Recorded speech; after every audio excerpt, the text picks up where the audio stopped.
What's up, everybody? Welcome. Today we are here in Mexico City and I have an amazing guest with me. We are going to talk about how to start a business here in Mexico.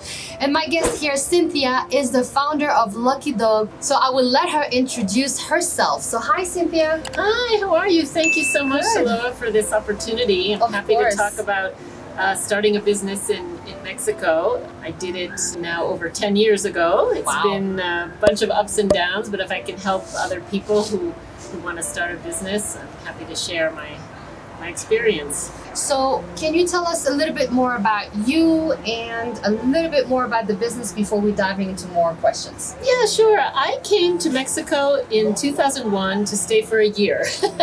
That was 21 years ago. I was brought here by a company, so I worked for a consulting firm for a couple of years, but I really fell in love with Mexico. And decided to stay. I started Luckydog kind of by accident. After I left the consulting firm I was with, I adopted a dog. And about 7 years later, he started becoming unhealthy. And the vet that I went to thought he might have bone cancer because many large dogs, and I'm talking large, 115 pounds, 53 kilos. As it turned out, I took him to the vet hospital here at the university. He didn't have cancer, which was good, but he did have premature arthritis, and he was obese in their terms, and he had bone calcification, and he was just not a healthy dog. About the same time, I had met somebody in the park who had a dog that was 11 years old and really literally running circles around my dog, who was at that time barely 8. And she said her mother had started feeding it a natural diet when the dog was about 5. She was a Canadian woman. Right. And at that very moment, I said, that's what I'm going to do, because I do believe, you are what you eat. And if it works that way for we humans, right, as humans, then it certainly works for dogs. So I researched and, found a recipe and started feeding my dog a natural diet. And, he miraculously recovered. It was amazing. He lost weight. He became more energetic. I live in Condesa. Many of my friends had dogs, and they saw the difference it made in just a couple of months. Right. And asked me to make it for them. So it was kind of one of these, and you're in marketing, and you understand the push-pull. Yeah. I was being pulled into having a business. Yeah, supply the man, which is great. My brother's an entrepreneur. He's like, Cynthia, choose a name and register the brand. You have a business. There are other people with the same problems. Their dog's getting sick on eating the unhealthy kibbles. I mean, that's what you were feeding them? I didn't know. I was feeding him whatever brand, even some of the expensive brands, super premium brands, but they're all very highly processed foods. My dog shed weight. The first thing you see is his coat gleams and the eyes gleam and everything just improves. So I had this one diet that I had researched and gotten from a vet, but I was a bit concerned because it wasn't, really balanced. So I went out and I hired a nutritionist consultant and wanted to do it right. I made labels. We chose a name, Luckydog. It wasn't registered in Mexico, so I registered that brand, and I highly recommend anybody that does have a business with a brand name to do that. INPI in Mexico is the government body that registers. You can do it by yourself. So what was the very first step? So now you have the ID, you register the name, you have a recipe in mind, then you hire a nutritionist, you put a recipe together. Yeah, I put the recipe together. We started with one formula. We now have 7 that in the beginning, and I was still working and doing other things. Right. So that wasn't your main job. You were doing this on the side. I was doing it on the side. I was, we promoted on weekends. I left it to the chef once we had the recipes done. He was in charge of the kitchen, but I did all the marketing and promotion on the weekends. This was pre-COVID, of course, when we were in the park. I invested in a little food truck.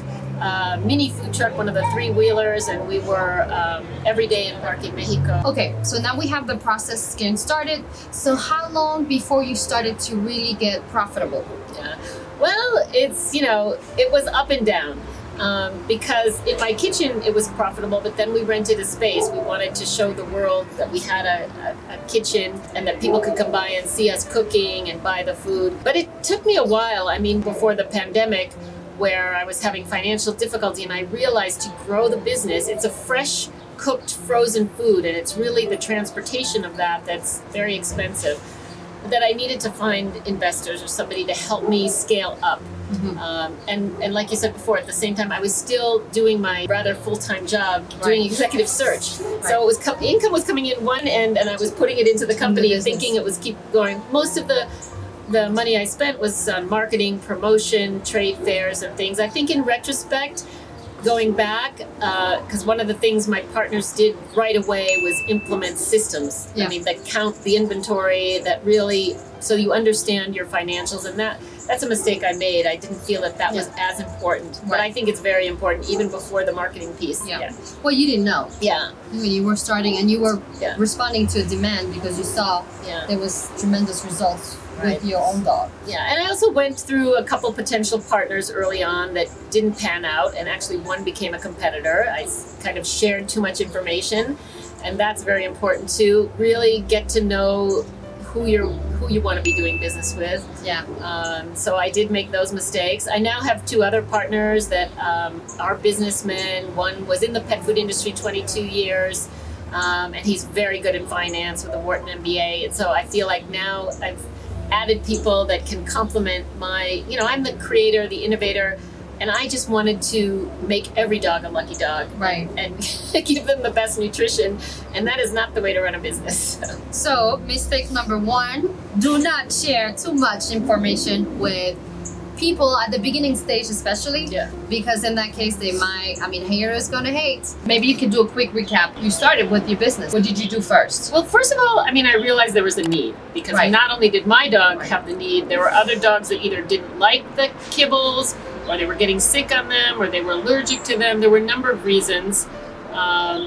And so I realized there was a need for this type of business in Mexico City to have an all-natural dog food. I brainstormed with a friend about a name, and luckily Luckydog wasn't registered. It is registered in the US and other countries multiple times, but at least in Mexico it wasn't, and it was a catchy name. And that's good. Many premium products have English or French names. It gives them kind of that luxury brand, and we felt that was going to be our market. So I registered the brand, as I said. A lot of things just happened by luck, like the chef knocking on my door. That was meant to be.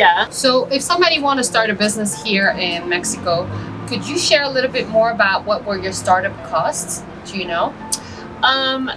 I don't really know, and this is a mistake too. I did not have a business plan or a budget. So you just went. So I just kept adding money as I needed, because I was the typical passionate entrepreneur, and I knew this was going to be a success.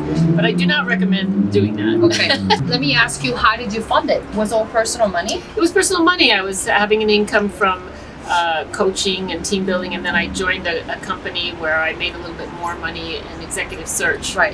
So it was my, personal money. But do you recommend that too? I think I would recommend to somebody, keep your day job, do it on the side at first, make a budget and put a certain amount every month towards that.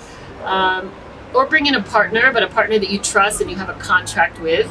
And also understand what that partner is going to bring, what value they're going to bring, because the first partner I had, even though he put some money in, it was very little, and he was supposed to bring in business, and that didn't happen. So I suggest getting everything in writing. We had a dip during the pandemic. People were conservative with what they spent, but on the other hand, pandemic made Mexicans trust online ordering more, and that helped our business really. So now we're 100% online. If you could share one of your biggest challenges in your business, what would it be? Well, for Luckydog, it was the regulatory authorities. Dog food in Mexico, pet food, is a regulated business. It's more regulated than human food. Oh yeah. So every formula has to be certified, which in some ways is good, because it kind of makes the barrier to entry a little bit higher. There are a lot of, what we call piratas or copycats out there that don't do that. But to sell through other stores, or just to have that kind of guarantee, and to not be closed down, you need to be certified in Cigarpa. So that has been my biggest challenge, because you have to test every product several times. The shelf life, And these tests are very expensive because there's only a few laboratories that are certified by SKILLSHARE who can do it. So of course they can charge whatever they want. So that's been a big challenge, but we've gotten through that, and so that was good. This is a package of Lucky Dog for large dogs. These are portions of 500 grams. I can pull one out and show you. I'm sure. Frozen. These are frozen, so yeah, but even frozen, Jack is licking his chops because he loves this. And then we have different sizes. We have a Bruja eats, 200 grams per meal. So they're smaller sizes. We have 7 formulas, which most other competitors don't. They have 1 or 2. And then we got the treats. Yes, Lucky Treats, Lucky Dog Treats. You can maybe give him one. Yeah, who wants a treat? Who wants a treat? Jack? Huh? Yeah, that's a good boy. They love them. Yeah, they do. Okay, so one last word. If you could share one piece of advice for anyone who wished to start a business in Mexico, what would it be? Be passionate, really believe in what you do, and make a plan. Yeah, make a plan is the most important thing, and that's why you need a business coach. Yes. Thank you so much for your time today. No, thank you for having me. So you're the best entrepreneurial coach. Yay! Having that passion will give you that, persistence, and that's what you need.